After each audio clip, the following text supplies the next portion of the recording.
news, the Montreal Canadiens have made a major trade as the contract of Carey Price has been sent to the San Jose Sharks, along with a 5th-round pick for a depth defenseman, Gano Larocque. We have to dive into exactly what Kent Hughes did. It aligns with all the predictions, how it frees up not only San Jose's cap situation, which is why this went down, but the big implications on Montreal's salary cap heading into this season, and how this opens up so many more moves for the future. Jesse, this was the trade we knew was coming early in September. It was reported everywhere, and today it was made official. Carey Price has been traded to the San Jose Sharks along with a 5th-round pick. And I mean, look, obviously there's an immediate reaction. I'm going to turn that jersey around behind me because that's a Price jersey, but crazy thing, it finally happened. Jesse, how are you feeling? I mean, it's always bittersweet, but it's one of those things, like, I know it's just going to help Montreal in the longer term.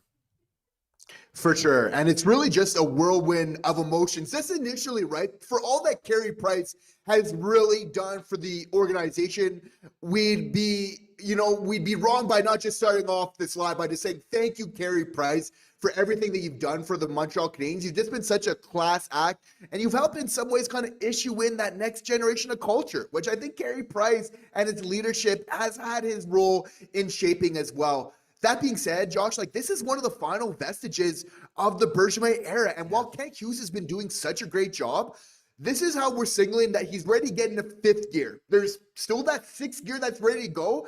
But has Kent Hughes ever ramped up the rebuild in terms of what we can expect going forward? What this opens up going forward? We now have that $4.56 million available to us right now. And what that really means, like, you have to feel like he's not doing this trade, Carey Price, so beloved, even if he's not going to play another NHL game, unless he had another move planned here subsequently. So I'm really excited for what that means, because we know this team is ready to take that next step. But the worst thing is kind of being so close, but not quite doing that one change that's going to do everything. So I feel by making this change here, we're going to be able to that 2C I think we need before the season to start on time, Josh. We're not going to be able to surprise people. We're going to need to come into the season with a team fully kitted, ready to go right from the beginning.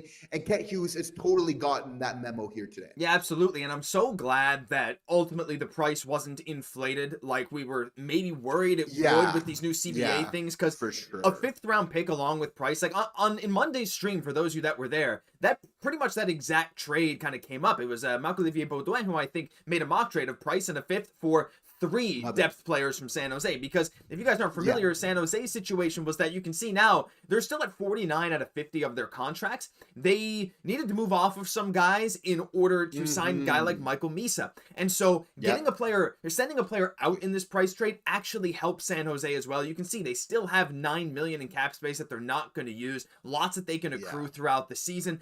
So this helps San Jose, and it's the exact same thing that Kent Hughes said. Actually, you know what? Before I even go any further, we got to turn this around. You got to. Yeah. I mean, this is gonna fall, isn't it? This is gonna be a disaster waiting to happen. But there we go. Carey Price behind me. You got it. But like, this is again good for the San Jose Sharks, but even better for the Montreal Canadiens. Jesse, as you mentioned, that cap space we have opened up. We now have $4.57 million under the cap without using LTIR. This can accrue. Look at that deadline cap space according to Puckpedia. $20.88 million. That's the amount of AAV that we can fit in under the cap come trade deadline, which is just absolutely nuts. That's so much money. But Jesse, like you said, I feel like a move is coming sooner than that. But hey, maybe before we get into this, where's the picture? Where's the guy? Where's the guy? There he is. I want to just talk about the player we got back. I don't have too many thoughts on him, Jesse, but it's not all I'm going to say. Gano Larocque from Edmonton, Alberta, so probably Gano Larocque. He could be a Franco-Albertan. I'm actually not sure. But, 9 games with the Barracuda, former 4th-round pick. I don't anticipate him making much of a difference. But what I will say, it's never bad having a 6'2", 201 right-shot defenseman, especially when a guy like David Reinbacher's right on the verge of making that jump to the show. So, if anything, it's some insurance. But, we can't let him just slide, never talk about him in this trade, because even these kind of throw-in pieces matter a little bit as well. Yeah, for the depth, for sure. Just the big caveat is, like, we're not sure if Gano Larocque is going to be able to play here again. He played 18 games 2 seasons ago, split in the AHL and the ACHL. He hasn't played since, so like Carey Price, that's why this trade kind of made sense in a lot of ways. There's 2 players, fairly likely that they're not going to be playing a game at the pro level, NHL level here again. At the same time, the fact that Kent Hughes could do this, like, that's why this didn't happen a little bit earlier. Like, Kent Hughes had his price. And again, he's drawing that line in the sand. And we're so thankful he did, because with a lot of the new CBA implications and teams not being able to just do the paper transactions, it makes it a little bit harder now. It wasn't every team that could kind of make this happen here. So really thankful that, we're able to kind of get away with this, trading away the price without having to deal away a second or third round pick, because we know that can be very valuable players. So just an amazing piece of Kent Hughes, considering all the different obstacles that he had basically put at the 11th hour ahead of time. We thought that new CBA was going to be put in place next year. Kent Hughes still just completely finds a way to really make it happen. It just makes me so excited, Josh. Like, we know who are like the guys that are still left over from the Bergevin area. We're thinking, Suzuki. Okay, there's Caufield, Gallagher, Anderson. But like, all those guys, they're contributing to this team in meaningful ways. But Kent Hughes has been waiting for this very moment. As much as we love Carey Price, he understands. And in fact, Carey has always just wanted really what's best for this team going forward. But we know Kent Hughes, he has big plans for this team. And he's just done such an amazing job of the rebuild, considering that 10 million plus that he didn't have at his disposal, which a lot of other teams were really working with, even though we're putting on LTIR, still not ideal. It is amazing what Kent Hughes was able to do for the Montreal Canadiens with this albatross of a deal still on the books. Now, with it off, we're putting the focus again onto those players that can really help this team going forward. Kent Hughes is really going to be able to take that vision, which he's been waiting. He's done such a great job. Now take it to really how he wants to do it. I think he's just really deserved the full trust of us. Now he has the ammunition to make it happen. And I just have full faith, Josh, that he's going to do something really special to help this team in short order. Oh, absolutely. I think we're ready to get into that in short order. But yeah, I actually didn't even know. It was so quick, the reaction. I didn't even notice Scannon Larocque didn't play last year. So you're absolutely right. Like someone said in chat, he is just a body, not really in anyone's plans. And it helps the Sharks get off a contract so they can sign Misa. But you're so right. I think I saw someone else say Kent is cooking. Absolutely. Someone cooked here. Absolutely he did. I mean, like, again, not to have to give up a higher pick than this. A 5th round pick is all it took. And, after a few years of the Habs having so many picks, this is such an important trade for the future of the Montreal Canadiens. And, I want to hear your thoughts in chat. Are you happy with this trade? And you can take that however you want, right? I'm just going to put, are you happy with this Price trade? And maybe you just really wanted to see Carey Price retire as a Montreal Canadian. Maybe you're not happy. In terms of, you can take this however you want. Emotionally, value-wise, we're going to check in on that soon. But before we get into the implications of the future and certain names that, we are going to talk about, we got to remind you guys that we still have our giveaway going on. We are giving away over there 2 tickets to next Saturday's Prospect Showdown, Habs versus Jets at the Bell Center. All you got to do is like this stream or video if you're watching after, leave a comment with the word giveaway somewhere in it. And that's basically it. Leave a comment, like it, and subscribe to the channel, of course. We can check if you're subscribed. We have a list. And if you do all that, you're automatically entered to get 2 free tickets. I mean, Jesse, we're so blessed to have a wonderful anonymous donor of these tickets as well to give away. But just what a great time of year. Again, this just signifies the shift to Montreal. You'll get to check out our prospects live in Montreal. Carey Price's contract's moved. And hey, you know what? Coming up soon, we might see some new faces in Montreal as well. Yeah, and a big shout out to our mystery donor again, just showing what a great community we have, doing something so awesome for all of you, but he doesn't even really want to take the credit for it. Shout out to just our amazing fans and for everything that you do for us. Of course, we're going to be looking for just even more ways in the future to give back and to thank you for being part of this amazing community where you can make friends from all around the world. And I mean, that's what makes hockey fun. Hockey is fun by itself, but it's having people like Josh, the community here, which really quite takes it to another level as the excitement here is really building. Of course, we have the best prospects in the entire NHL. So it's just going to be an absolute show here coming up very shortly. So, definitely make sure to get your comments in. We can't wait to be announcing that very shortly now. Absolutely. I think Monday is a nice time to announce. Either way, early next week, no matter what. Sunday is the last day of entry. So go like, comment, and subscribe. Reminder, you got to like this stream to do it. So thank you so much for all of you being here. Wait, I didn't even shout out the channel members. We got Sean in there sending that Cook and Hughes. I understand why the Habs made the trade. I feel a little weird. I think that's a lot of us are saying that, right? Oh, you see McTavish coming to Montreal, Matheson going to Anaheim. We're seeing a lot of that. Joey saying Kent is such a good GM. Just looking back through chat. Frank Thibault saying giveaway. I mean, happy Friday. Happy Friday to everyone. What a great Friday it is. Jesse, I'm ready to cook up some trade talk here. And, you know, I teased McTavish because he is one of those guys. But let's get into some other names first, because we know we all want to talk about McTavish. We'll get to that a little later. But there's a guy who came up in an article recently, and he's a name that's floated out there as, like, the ideal target if Florida were ever to let him go. I don't see this ever happening now. Anton Lundell. I don't really have too much to say, just simply because I don't see Florida letting him go at his price tag. The dude put up 45 points, playing mostly a third-line role. He is a top 6 center. Like, he just straight up is. He's 23 years old, locked up on a team-friendly deal. It's one of those things that if Florida ever decides to blow it up, he could be on the move. But again, Jesse, like, now I feel like we can put anyone out into the ether, especially since we have money that we can move. We can bring in basically anyone, and we have some pretty good pieces that we could offer up to get a guy too. I know the original article, I think we saw this from, suggested Xhekaj, which is like one of those really tough decisions because I just don't see Montreal trading Xhekaj because we see him as a big part of our future. But again, like you can never say never to some of these crazy names we're seeing thrown out. Well, for sure. And I'd love to hear in the chat, like, I know we love Xhekaj, but considering what Lundell would bring, is Xhekaj somebody that you would trade for an Anton Lundell? That being said, Josh, that might be the one thing to kind of grease up Florida there, but I think it's an accurate take on your end. It's like they've shown from this past offseason that, you know, they're very bullish about kind of keeping all the players that they have on the roster, taking another go. I think they're totally right for feeling that way. That being said, Anton Lundell definitely fits that profile of what Kent Hughes is looking to kind of grow with this team. That being said, Josh, like, I think there's a world where Kent Hughes, given the right player, can't miss. Like, a young guy like Lundell that can grow. That being said, I've been a very heavy advocate for getting a veteran to see on this team, just kind of knowing what we need, especially if we want to make some noise in the playoffs. I think that's a key thing. Given all the experience Anton Lundell gets, you can call him maybe a little bit of a young vet there. But at the same time, I think, you know, getting, whether it's a veteran guy, I think would be absolutely amazing. But that's what it kind of opens up for us here. And you have to feel like Kent, he's going to be looking at every possibility. Now, Lundell isn't one of those more the likeliest candidates.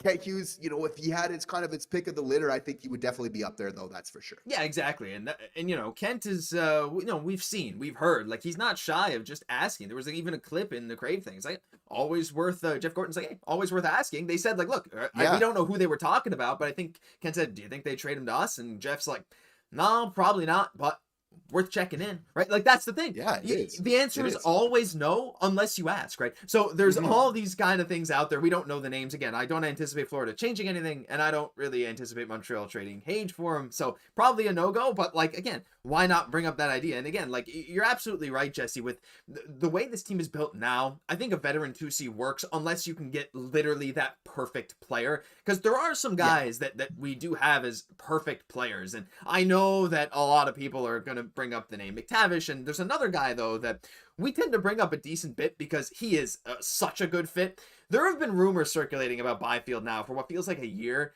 I still don't, like, if I am the Kings, I'm not moving on from him unless they really are like, Kopitar's career is coming to an end. Fiala declines a lot, and they're in a bad spot, and they just need to recoup for the long-term future. I see Byfield as having a big breakout next year. I see him as being one of the star centers of the future of the NHL. That's how much I value him. But, like, if he were ever to become available, if there was ever any truth to that smoke about these rumors, Jesse, you talk about a perfect candidate. I don't think it gets much more perfect than a guy like Quinton Byfield. I don't know what it would cost to get him. Because, again, I start to think, like, if we're talking these, like, S-tier level guys who are the perfect fit for the Montreal Canadiens, how much would we have to give up? And at that point, it's like, we're so attached to our prospects because we know our development's so good. How far do we want to push it for this guy? And I think that opens a whole new can of worms. But honestly, like, I don't know. Again, I feel like I can't shut the door on anyone, even a guy like this. Yeah, and the reason for that is there's a lot to be said about momentum, of getting in the playoffs instead of getting in there and then maybe not improving the team and kind of stalling out and then trying to rebuild that. Again, it's like the longer sometimes that you wait to really build, the less likely it becomes that ever really happened. So I think there is a lot of firepower here for Kent Hughes, a lot of motivation. As we know, I feel like Jeff Gordon too, is very motivated to make something happen. And the reason that Quinn Byfield is such an interesting possible trade candidate here is that while he's been good, he hasn't been absolutely through the wall great that the Kings absolutely would entertain no idea of ever really trading him. The reason though that the LA Kings probably would want to hold on to I'm trying not to say this too loud, I hope they're not hearing, is that we know that the bigger guys, they take a little bit longer to come into their own. I think that's a perfectly good take, Josh, that you think Quinn Byfield's going to have a breakout year next year. Just as Slaf, it's prime for that exactly. Byfield, a little bit of a bigger guy, completely fits that profile. In fact, their point totals have been very similar. They've mirrored each other in a lot of ways here going forward. The fact that he plays at the center position, I think, just takes an increased importance. The size that he's bringing, which I think complements us our overall roster. We're not a small team anymore, but definitely having a 2C with some size is really the ideal, whether that's younger or older. I think size is maybe like that non-negotiable, like 6 foot plus, 200, 200 pounds, 190 to 200, I would say for that 2C at the minimum here would definitely be a great look. So that's why it's interesting with the Kings, and they're kind of on a precipice that you could feel like they probably still want to compete and keep that going. That being said, we know what Kent Hughes has really been able to orchestrate. If there's a world where we're not parting from a Hage, from a Reinbacher, but some of those other really good prospects, I don't mind giving some picks for the future. As much as I like Hage, I want to keep him, but I also don't want to wait 2 years until he's ready, because I feel like the way that the team is practicing, they're playing right now, they're showing to Kent Hughes, they're like, get us a 2C, we're practicing, we're training, we're showing you, if you give us this ammunition, we're really going to make it count. We're going to hit the target with it. So you have to feel like Kent Hughes is taking that into consideration when he's looking at these variables for making a decision. Yeah, absolutely. And it's so tough if you're him, right? Because there's almost that, not that pressure, but this feeling of we know how close we are. Everything they've said is as soon as this move's done, we got to go for that nice swing move. And Kent Hughes is calm, cool, collected, as we've said so many times, but he knows what it's going to take this team to that next level. But evaluating, making that tough decision, okay, who is safe from trade, who is not? Which picks are safe, which picks are not?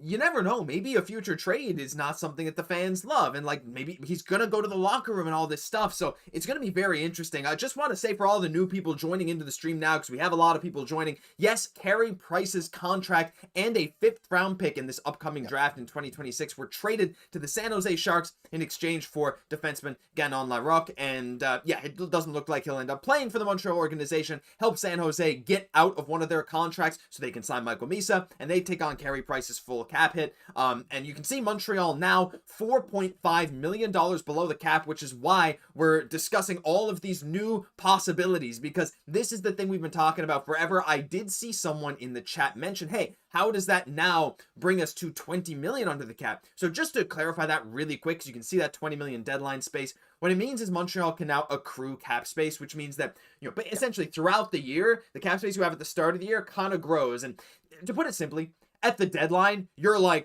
don't know, 2/3 of the way through the season. Let's say halfway through the season, right? And someone has a $5 million AAV contract. If you had $5 million or $2.5 million of deadline space, you could fit it because he's already been paid half his money. If that makes sense to you, if someone has a $10 million contract, effectively it's 5 at the deadline. So that's kind of how it works, which is why we have a bunch of deadline space, because it grows as the year goes on. But I see, hi guys, I just came from my school, but I'm here now. Nice to see you. And Jesse didn't get a chance to say congrats for the anniversary, so now time to listen. Thank you, Noxious. We had a lot of people missing Jesse on that live stream. Yeah, absolutely. And Jesse, we just mentioned a couple guys, and again, we will get to McTavish in a bit. I just want to cover 1 or 2 more names. I want to toss this one out to the fans as well. This is a guy we haven't brought up in a bit. You talk about, again, perfect fits. Tage is in the prime of his career. Buffalo would be nuts to move on from him. They are so focused on winning this year, obviously, like Josh Norris there. But there is that smoke around the locker room. And it's just one of those things, you don't want to ignore it. You never know who they might be open to trading.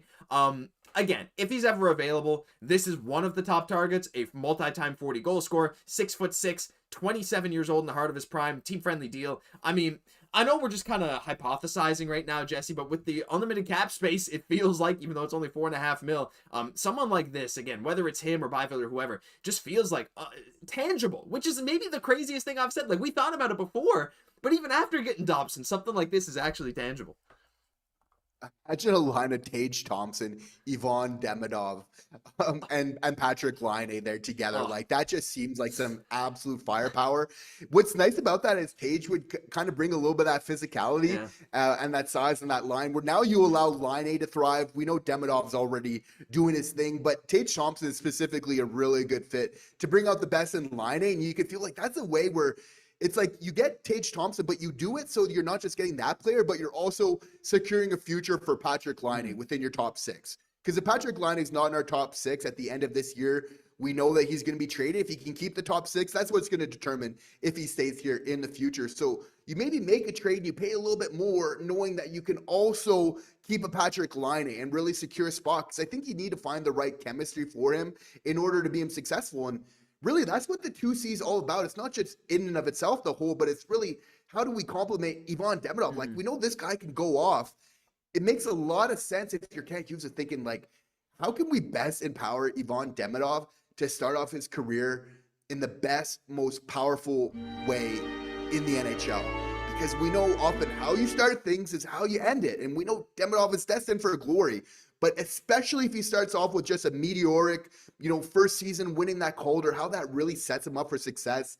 The confidence that not only comes to him, but the team as a result, I think is very important to consider, even though there would be a rather large price tag with a Tage Thompson there. You do have to feel like a Ryan Bucker or a Hage when we're getting to that tier of player is absolutely involved. Does Kent Hughes, does he still not trade one of them as he maybe didn't want to for McTavish? Potentially that changes with the Tage Thompson. Maybe rightfully so. It might be hard to argue against that logic.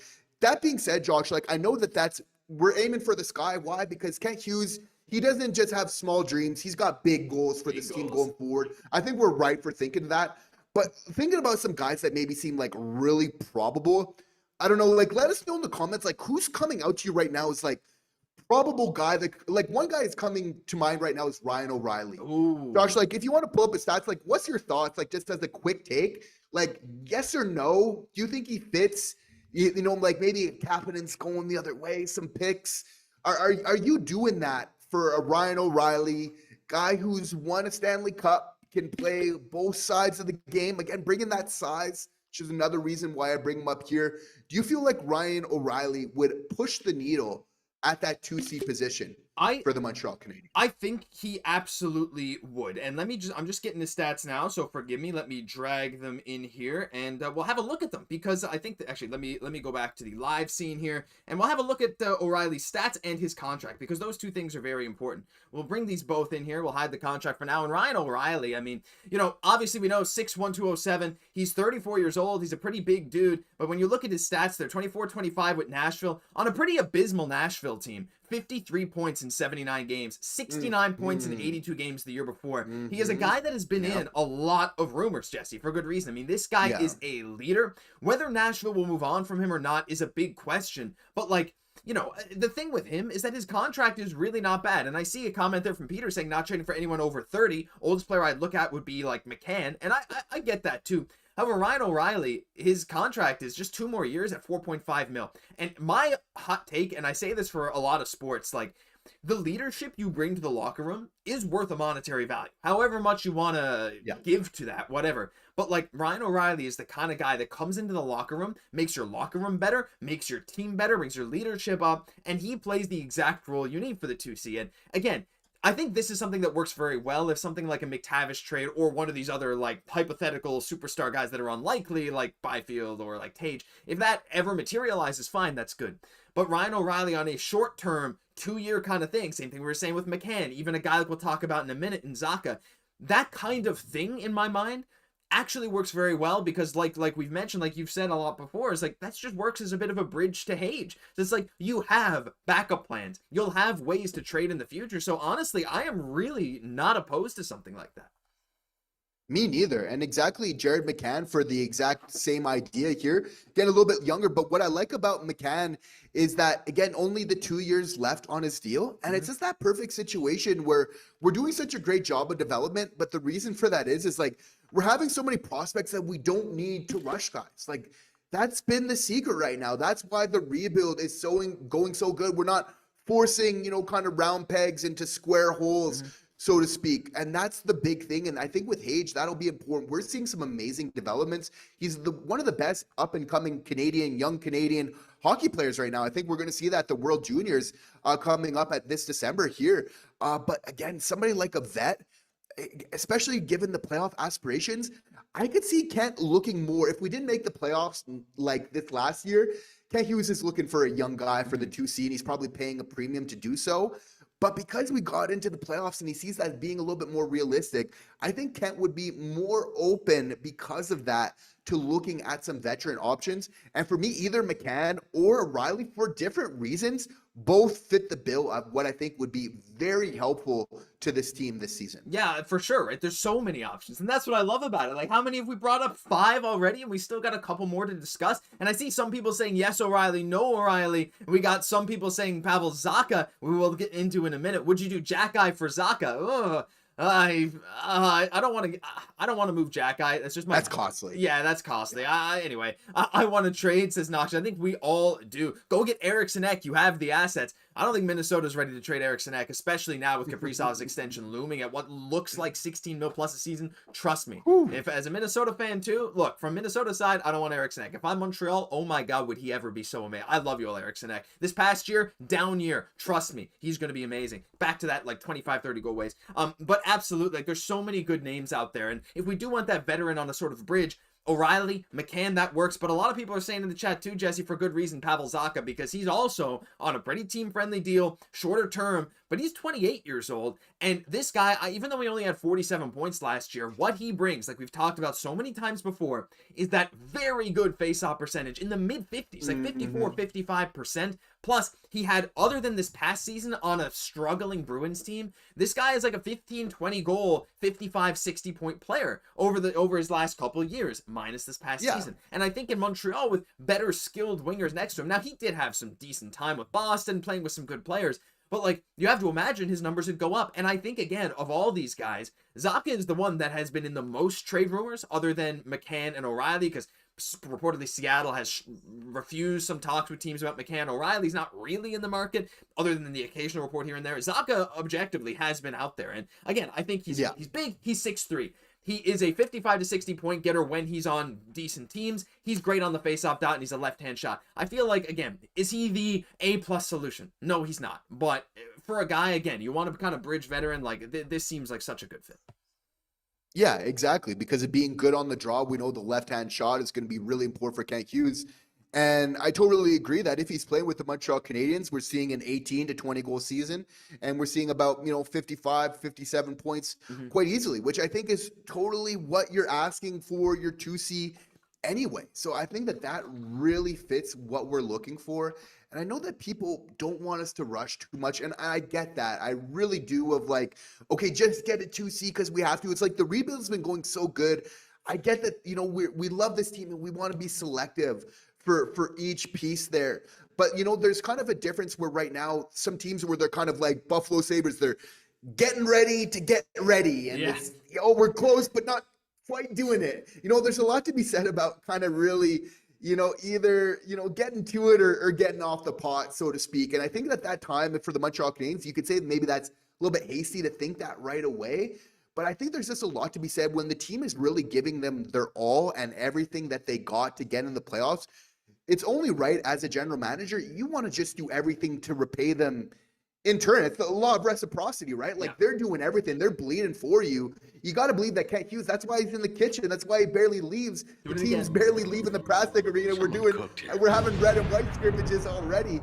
And so it's really just that whole culture, right? Where it's like, the team wants to do right by Kent Hughes, but Kent Hughes absolutely wants to do right by this young core. And they're starting to have some expectations. Like, we're showing you, and now we got the cap space. Like, let's go. Let's fill the spot. Let's fill the ranks, because we know that this year it's really going to be a battle. And thinking that we can just kind of get in there by not kind of putting the best version of the Montreal Canadiens, I think is a foolhardy strategy here. So that's what's exciting, Josh. Like, we're talking about a trade. Like, Kent could very much be on the phone as we're speaking here. Like, I wouldn't be surprised to see a subsequent move happening fairly quickly from here on forward, at least before the end of the season or before the beginning of the season, which I've been big on.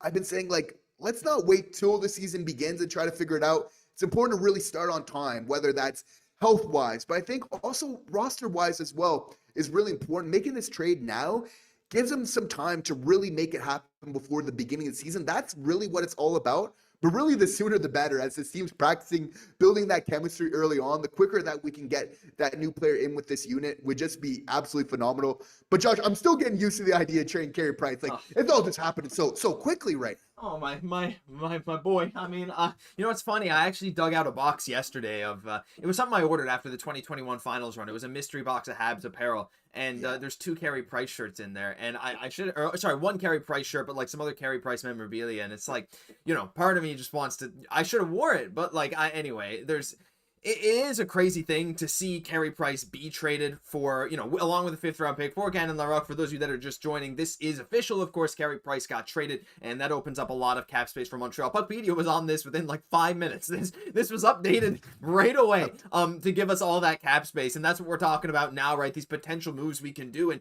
I think, Jesse, the biggest thing that you said there is, well, you said a lot of fantastic things as always, but time is so valuable, right? And even though Jeff Gorton, by the way, I did see someone else in chat say, hey, you know, we're talking a lot about Kent Hughes, but Jeff Gorton plays a huge role in all of this. And I got to agree. Maybe we should say Kent and Jeff, that front office, right? Both of them. But like, dual-headed beast. Yeah, exactly. It's a twin-headed dragon. It's really unbelievable. But, you know, having time to make this decision, not feeling rushed to have this Price deal done before the season, right? Jeff Gorton said, like, look, the trade market is going to evolve. He thought maybe at this point in the season, it sort of has with Carey Price now after paying his bonus. But the big thing is once teams start to see their guys in training camp and see what works, what doesn't, that's when we'll really see it evolve. So while we could see another move right away, I guarantee you Kent Hughes has already been calling, and Jeff Gorton looking around, trying to figure out what is out there. We've heard that Montreal has been looking at different situations, and you know what? What better time to transition into the guy we all want to talk about?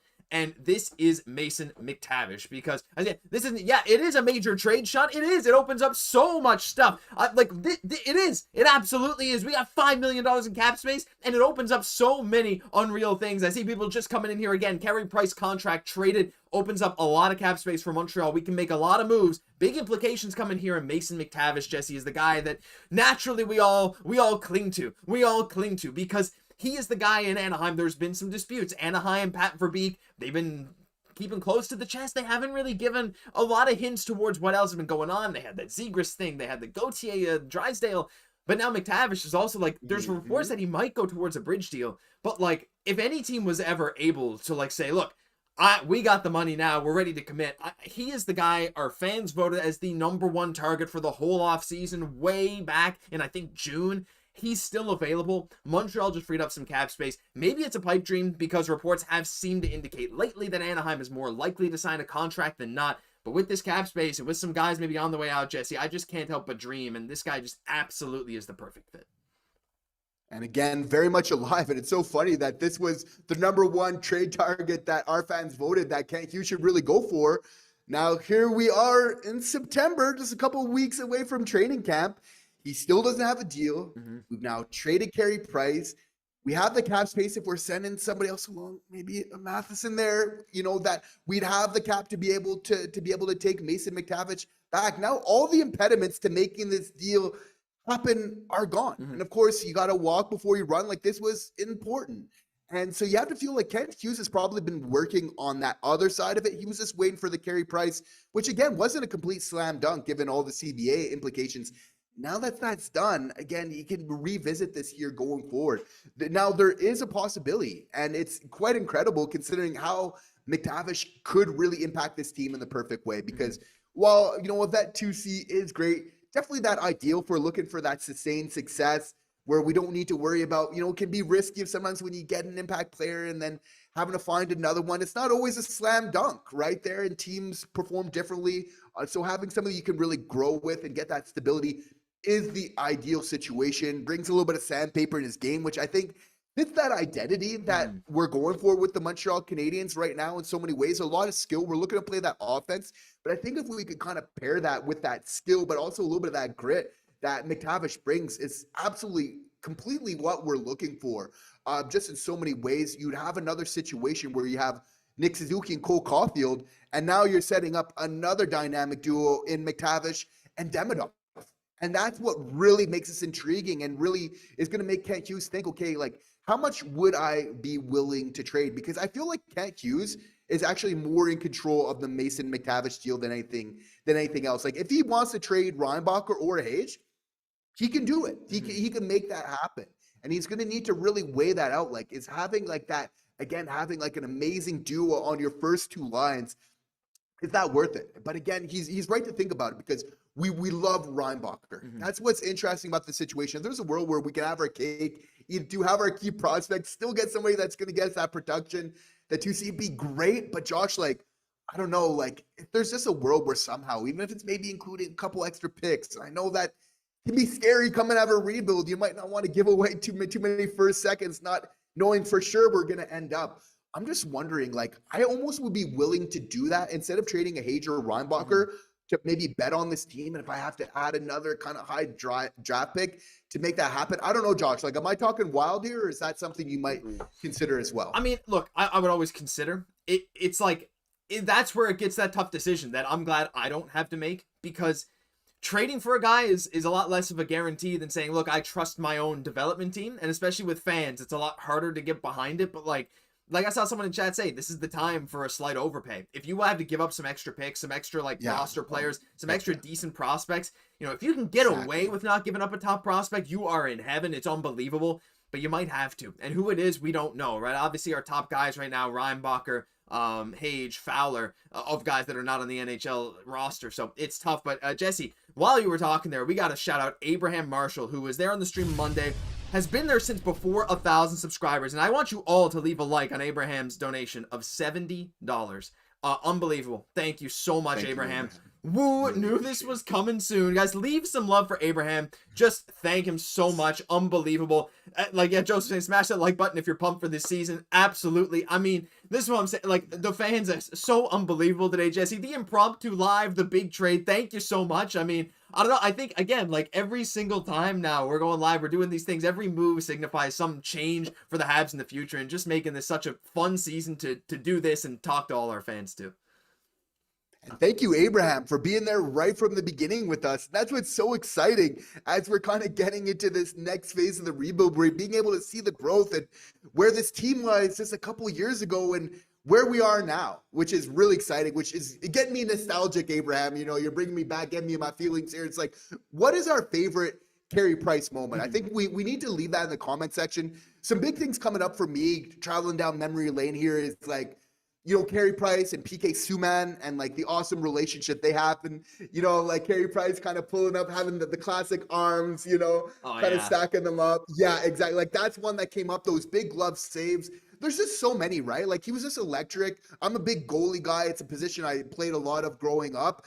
And Carey Price was just my favorite player on the Montreal Canadiens for the longest time. In a lot of ways, like, he still is. He's just still a Hab. He's still my favorite Hab, Yeah. That being said, it's like, I'm so happy that even though he didn't win the cup in his last run with the Habs, that we at least got to the Stanley Cup Finals. He showed how incredible. He basically carried this team on his back to be able to get there. Was just incredibly valiant. The team kind of ran out of some gas there just in that final round against the Lightning. But I'm just so happy that Carey Price got to experience that. Even though it was with COVID and they didn't have the fans in the stands there, at least just playing that meaningful hockey. And just, he was so close to Lord Stanley. And I feel so bad that he couldn't have won, considering Carey, if he could have just stayed healthy a couple more years with this team, I mean, who knows what we could have done, right? But anyway, just so many amazing memories of Carey, and really what he's done for this organization. I think so much of where we are today is built off the class that Carey Price has really brought to this organization.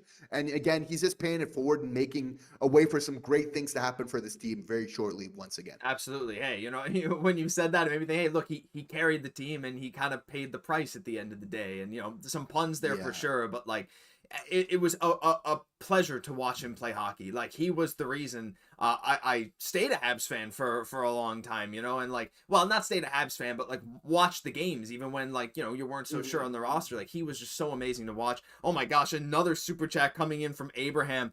Abraham leaving his favorite Carey Price moment. Thank you so much, Abraham. $28 super chat. Wow, leave some love. Okay, I'm done. Just want to stay in the leaderboard. Abraham, you will be on the leaderboard here and in our hearts always. I mean, we know you're an OG. You've been around since the start.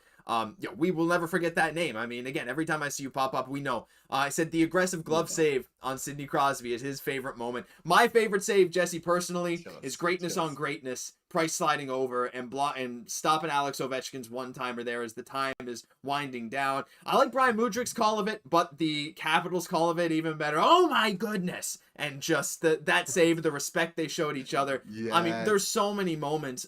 Anyway, just so amazing again. Thank you, Abraham, for the support. And I love that you guys are sharing your favorite Carey moments now. It's just, it feels good. It sucks to see he's gone. It feels weird, but he's always a habit heart. And I saw someone earlier say, Jesse, you know what? They traded the contract, not the player. He is still a Hab in spirit, and I think that's really what matters most. Exactly. Yeah, 100%. That is really so true.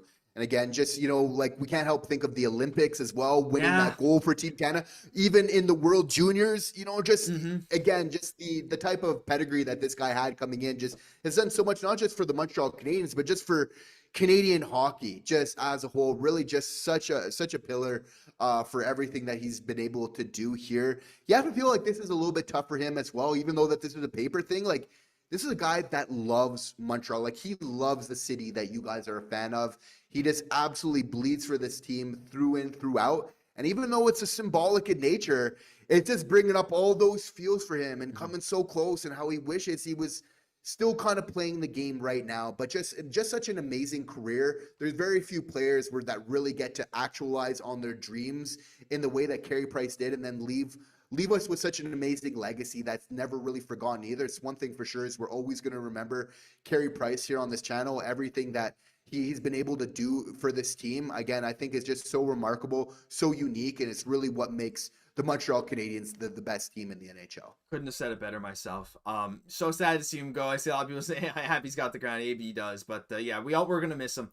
Price is one of a kind, period. Absolutely, Joseph. I mean, we're gonna miss him. It's gonna be weird even to just not see his name when I look at the Habs cap table, but it means a brighter future. And his time is up, but that's all right. The Habs' time is now, and I cannot wait to see what comes of it. Leave your thoughts, your favorite Price moments, all that stuff down below. And don't forget, if you leave a comment on this stream with the word giveaway in it, you will automatically be entered to win 2 tickets to next week's Prospect Showdown. Hey, you might get to see Ivan Demidov, a lot of great young guys. Jesse, it's been a wild day. Price is gone. I know we'll have a lot to talk about in the coming days and weeks, but you know what? At the end of the day, I think this was a fun stream. Any final thoughts on, how the Habs' future looks? Because to me, as much as it maybe pains to say on a day like this that hurts to see him gone, the future, I think, has really never looked brighter.